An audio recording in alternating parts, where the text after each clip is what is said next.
ઈડીની તપાસમાં ખુલ્યું મસ્ત મોટું કૌભાંડ. એક ગરીબ રેપિડો ડ્રાઈવરના બેંક ખાતામાં રૂપિયા 331 કરોડનું આકર્ષક ટ્રાન્ઝેક્શન. આ રકમો ગામડાના રસ્તાઓ પર જે વ્યક્તિ માંડ 500 થી 600 રૂપિયા કમાતા ડ્રાઈવરના ખાતામાં ક્યાંથી આવી? તો જવાબ છે ગેરકાયદેસર 1x બેટ જેવી ઓનલાઈન જુગાર સાઇટમાંથી. આ કાળા નાણાંમાંથી 1 કરોડથી વધુ રકમનો ઉપયોગ તો ઉદયપુરની તાજ અરાવલીમાં થયેલી શાહી શાદીમાં ખર્ચાય. જોરદાર ગાડીઓ, જોરદાર ડેકોરેશન, લક્ઝરિયસ રૂમ બધું જ આ જુગારના પૈસે. અરે આ લગ્ન તો ગુજરાતના કોંગ્રેસ યુવા નેતા આદિત્ય ઝુલાની ફેમિલી સાથે જોડાયેલા છે.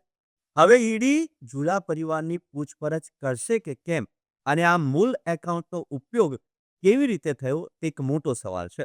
આ કેસ સ્પષ્ટપણે દર્શાવે છે કે કેવી રીતે ગરીબોના બેંક ખાતાનો દુરુપયોગ કરવામાં આવ્યા છે અને દુરુપયોગ કરીને અમીરોના ખર્ચા પૂરા થાય છે અને આ કાળું નાણું ધોવાઈ જાય છે, એટલે કે સફેદ થઈ જાય છે. તો આ માત્ર નાણાકીય ગેરરીતિ નથી, પણ દેશની સુરક્ષા અને આર્થિક વ્યવસ્થા માટે પણ એક મોટો ખતરો છે. હવે કોંગ્રેસ પાર્ટી અને વર્તમાન સરકારે આ કૌભાંડની ગંભીર નોંધ લેવી જ પડશે. જાગો ગરીબો, તમારા ખાતા સુરક્ષિત રાખો, નહીંતર આવા કૌભાંડો તમને ફસાવી દેશે. સાવધાન રહે, સુરક્ષિત રહે.